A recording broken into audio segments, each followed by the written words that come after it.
Hello, I'm Sandra Murray from the White Mountain Community Garden, located in the heart of Show Low, Arizona.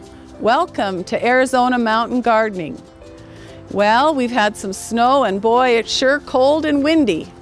But that just gets us gardeners thinking about the spring. This episode, we're going to learn more about how to build our soil for a successful garden, how to pick an awesome fruit tree for our yard, and see what's next in getting those starts going for the spring.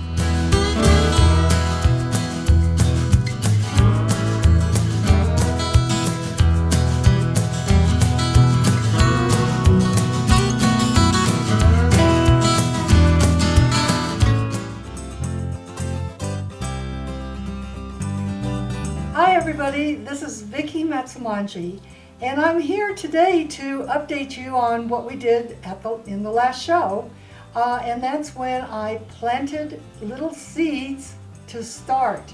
So I want to give you an update on the starts. This is what I planted about 4 weeks ago, and they're really coming along well. They're getting really mature now. So I'm going to transplant them into a larger pot so they'll have more room, and just keep nurturing them, getting them ready for when we will put them in the ground. So now what I'm going to do is transplant some of these little babies into a larger pot so they'll have more room to grow, and I'll just continue nurturing them till they're ready to plant in the ground. Combine 3 ingredients in equal measures. We have a third of peat moss, potting soil, and cinder sand. Now the peat moss will absorb the moisture and keep the plants moist. The potting soil, well, it's soil. And the cinder sand is really good because it gives the soil aeration and just room. So I'm going to mix it all together.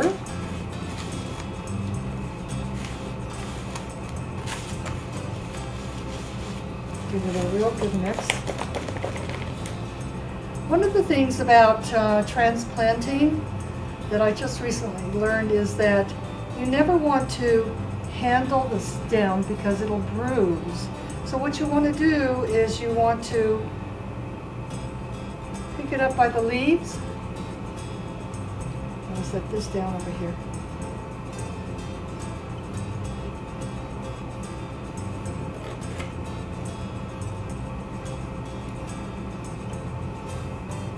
Drop it into the soil mixture, and actually get it all the way down into the mixture.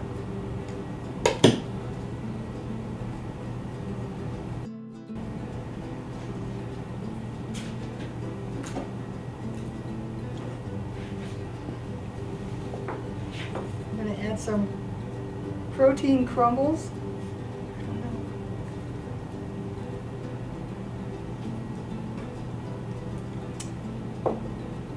And a product called TerraPro, which they're soil conditioners. See this black powder? It's a black powder. They're soil conditioners and fertilizers to provide nutrients for the seedling.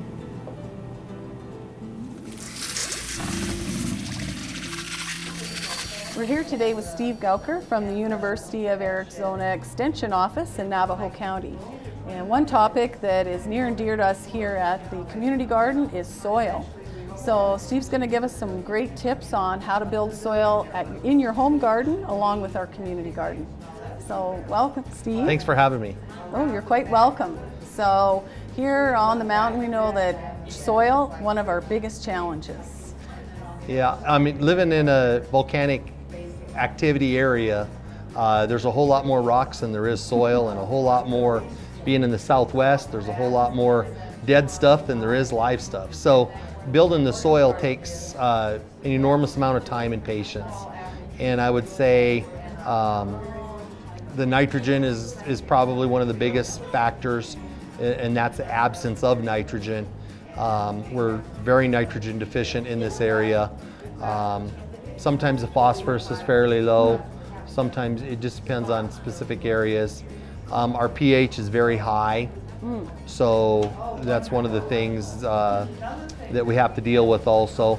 And our potassium is usually okay. I mean, we don't have to worry about potassium here in the Southwest. Okay. But as far as nitrogen and high pH, those are our two biggest culprits in what we have to address in this area. So plants, they need kind of an optimal pH and they need nitrogen to grow. Correct. The nitrogen's what actually makes them grow and produces that they convert that into that's their energy source.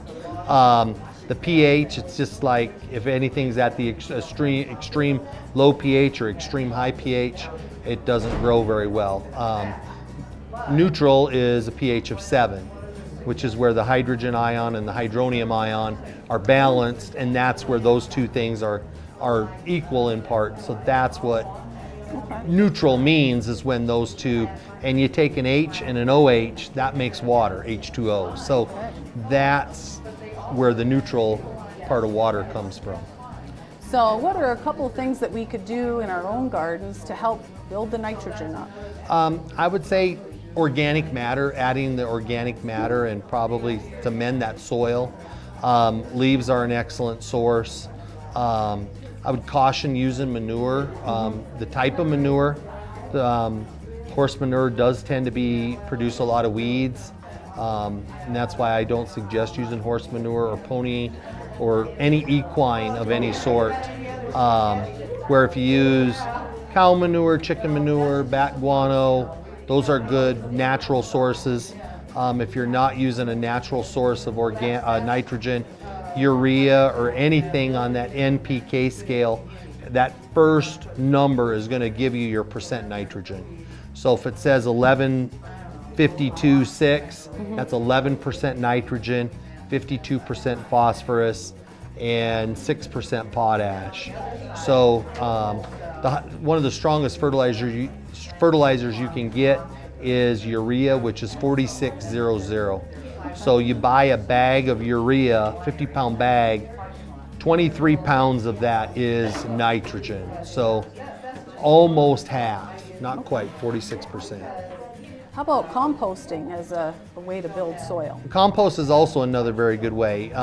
By taking your kitchen scraps, your fruits and vegetables and lettuces and stuff like that, and composting them, they're higher in nitrogen sources and they decompose. It's kind of like recycling for your soil. You don't want to put any fats or meats or anything like that into that compost because it ties up that process of decomposing. So any organic material is going to break down over time. Some people actually add like worms or microbes to their mulch pile to help that process.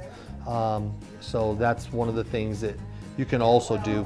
Probably the cheapest way to do it is to find anything with some holes or pick yourself up 4 pallets and make a box out of 4 pallets and just start dumping the stuff in there. Before you know it, you have something that's usable and it's actually very rich form of compost for your garden. Well, something you can do at home to help your soil. Yep, and instead of throwing it in the trash or in the waste, you're actually getting the chemicals back out of it. That sounds great. Yeah. Yep. I know a lot of people have trouble here with really heavy clay soil. So I'm always looking for a couple of tips. How can you loosen it up and get more air into it? Well, one of the things you can do is you can add some sand, you can add a lot of organic mulch, organic compost to break that clay up. And the other thing is to keep it broke up over time. And clay tends to, it's sticky, so that those molecules or particles can actually compact. One of the other things that people that have a lot of clay soil, if they add some sand to it tends to break that up because the sand won't stick together where the clay does. So, and in your garden, one of the things you want to do is try to keep your paths where they are. We do have a lot of clay here. So if you walk down, you have a path, kind of keep that as your path. because that way that's not, you plant something there next year where you walked on it the year previous year. So it keeps it from compacting. But that's probably the biggest issue we have with clay soil, is that it does pack or compact, and so the air can't get in there. You want 20-25% of your soil to be air. So you want it fluffed, and that's what helps keep that air in there and keeps those organisms growing and working for you instead of dying. Oh, excellent. Are there any particular crops? I've heard of cover crops as one way to help build soil. Cover crops are good. Anything that's a legume of any clover, beans, peas, those can be used as cover crops. Grasses can also. The problem with some of the grasses, though, is they do have those weeds the following year. But again, what you're doing is you're essentially growing that stuff, cutting it down, and then tilling that organic matter into the soil. So whether you grow the stuff there to till it back in, or you go ahead and actually implant it, like leaves or straw or anything like that. When you put that stuff into the soil, kind of think of the weeds prior to, because once those weeds get started, once those grasses get started, it's sometimes a never-ending battle that it's tough to win. Right. Most of us gardeners are not too excited about being out there pulling weeds. That's not fun. No, that's right. That's not the fun part of gardening. No. That's the work part of gardening. Yeah, exactly. And it sounds like it can take some work to grow our soil even and build that up. Yeah, it does take some time, and they say it usually takes 3 to 5 years to build good soil. So it's something that you have to have some patience with. You can't just go in one year and expect that you're going to have this banner crop or banner garden and it's going to look that way. It does take time. Well, I think most of us gardeners, we're optimists by nature and are always looking forward to the next season. It'll be a better one. So I think everything you've shared with us today on soil, how to build it and optimize it will really help us all. Thanks for having me. I appreciate it. Really appreciate it. And I know the U of A Cooperative Extension does. That's why they're here, is bringing the university to the people. Yeah, well, and it's a wonderful resource to have up here in the White Mountains, that is for sure. It's interesting. People say, oh, I work for the U of A. They automatically assume I live in Tucson. I say, no, I get to work for the U of A, but I don't have to, I get the benefit of living in the mountains. So yeah, well, that's a nice fantastic. Thanks again. Thank you. We're visiting Christopher Kengla, owner of Christopher's Gardens Nursery, to choose a tree to plant in the memorial garden for our friend who passed away recently. A special committee came to learn about choosing the best kind of tree that grows well in our area. Chris, thank you for having us here today. And can you please educate us a little bit on the kind of tree that would prosper up here and that we could really enjoy success from up here in this very challenging climate? I would love to. Like I say, we do live in pretty extreme climate, and we have a very, very cold spring always. We live in a very sharp mountain climate. So the question is, what does best up here? And really, I think that probably our three blue chippers would be apple trees, pear trees, and pie cherries. Not eating cherries, but pie cherries. And the reason I say that is that these trees will grow fine up here. A peach tree, a plum tree, an eating cherry tree will grow well up here, or an apricot, but they flower. They always flower too early and get hit by late freezes. So, you can plant them, you'll have a beautiful tree in your backyard, get fruit from them just because they, flower too early and get hit by late freezes. I think we want to go for fruit, don't we, ladies? Yes, I think we'd be interested in a tree that would fruit and we could have success. Well, then I would focus on those three that I've kind of alluded to, an apple, a pear, and pie cherries. And with the apples, there's a whole gamut of different flavors of apples that you can grow up here and do very, very well with. Same with pears. It's not like you're locked into just the old run-of-the-mill Bartlett. We have Bartletts, we have Comice, we have D'Anjou, we have Bosque, and then I also have some fruit trees right here that are 4-way grafts. It's a pear tree that's been bud grafted that has 4 different flavors grafted onto one tree. Oh my God. Not a gimmick. The nice thing is, Decisions. yeah. Decisions. Do the flavors all come together, or are they separate? Great question. No, it's a graft, and you are grafted into the main trunk of the tree, and that branch will always be Bartlett.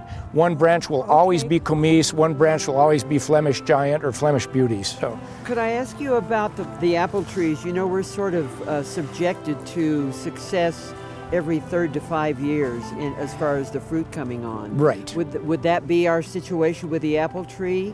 Would we be more successful having fruit with a pie cherry, perhaps? With a late blossom? well, I don't want to sugarcoat it for you. Yes and no. You know, it's really a function of temperatures. But a pie cherry will oftentimes hold its blossoms just a little bit later than an apple tree. You know, but it's only a week at best. Yeah. So oftentimes I've had where my apple trees across the street have completely been nailed by a freeze, but my cherry tree sneaks through and I'll have cherries all over the cherry tree. So. See, I'm kind of excited about the cherries. Yeah. Now, the birds love, but could we net the trees and salvage those cherries? Absolutely. I got to tell you, a cherry tree, the birds, it's like, a magnet to birds. They always ripen just about 4th of July, and they're so bad, those birds will sit there and have a completely unripe cherry, but it's just starting to blush red, and they'll just eat the red part out of a cherry. No. So yeah. So yes, you'll have to net. My tree's so big that I share with the birds. But there's times where you'll be sitting there picking cherries out of the tree, and the birds will be almost sitting on your shoulders at the same time. I'm going to move them. Gotcha. So could we keep our tree trimmed so that it wouldn't get so inordinately large that we couldn't net it? Great question. That's the age-old deal, is people are scared to death to prune anything. But you absolutely can keep any tree. You can keep an apple tree at bay, where people talk about a dwarf root system on a tree. You can take a standard tree and keep them pruned and dwarf them. And that's probably what you want to do. Yeah, so that we can net it, because we're all kind of short. Right. Yep. Yeah. So yes. What do you think, ladies, about our choice here? What is the consensus? I really I think we're liking the cherries. Well, I got to tell you, they're nibbling your heels right now. This particular cherry right here is a Montmorency. That's a pie cherry. The beautiful thing about a pie cherry is that they're self-pollinating. It only takes one tree to get cherries. Yeah. Where oftentimes on an eating cherry, a sweet cherry, you have to cross-pollinate them. Not always the case. A Stella is a self-pollinating sweet cherry, and there's a few on the market that are self-pollinating sweet cherries, but the pie cherry is a self-pollinator. Wow. Okay. All right. When should we plant this, Chris? Well, the beautiful thing is our stock is sitting out here in the snow and the cold. Anytime you get the urge is a great time to plant. So these pots are what, 5 gallons? That's actually a 10 squat. 10. It's a little bit bigger pot. How deep a hole would we dig? Well, my rule of thumb has always been, a $10 hole for a $5 tree. So, but the beautiful thing is that it's not a tap-rooted plant. All of these fruit trees are fibrous root systems, so that you don't have a tap root. Much easier to dig a wide hole than it is a deep hole. Sir. So, so I would dig, a good wide hole. You don't have to dig to China. It's just the depth. I would go the depth of the pot, and right here, that's the graft. See that knot at the base of the tree? Yeah. That's your graft, and anything that ever grows below that graft, immediately cut it off. Because that's on a root stock, and you're basically tapping strength from the fruiting wood of the tree. But I would plant it surface level where they are in the pot with that graft exposed, so you know what's coming below or above the graft. Exactly. And then I would probably take a look at the pot, maybe even tape measure, and probably put 6 to 8 inches deeper than that. Okay. And the existing soil that you dig out of a hole, take and tumble it 50-50 with mulch. You know, we have a product here that's a gorgeous mulch, and everybody wants to just plant straight into our mulch. Don't do that. Okay. Make sure you take the existing soil, tumble it 50-50, plant that back and around the tree, and you're off to the races. Now, how often would we water that initially, and then does that gradate down as to the life of the tree? Or it does, but I got to tell you, up here, we're coming into spring, and it's a given, windy and dry up here. So I would say every other to every third day religiously. They really don't establish for 2 to 3 years down the line, where you can kind of really back off on some of the watering. 2 to 3 years, okay. That's what I wonder about the wind. It's so windy at the garden. You're absolutely correct. And you know, just be conscious of watering, because you know, our winds up here, they can suck the moisture out of a 2x4. Right, it's so dry. So. But because it doesn't root that deeply, it does. It's being a fibrous root system does not mean that it's not going to have a powerful big root system eventually.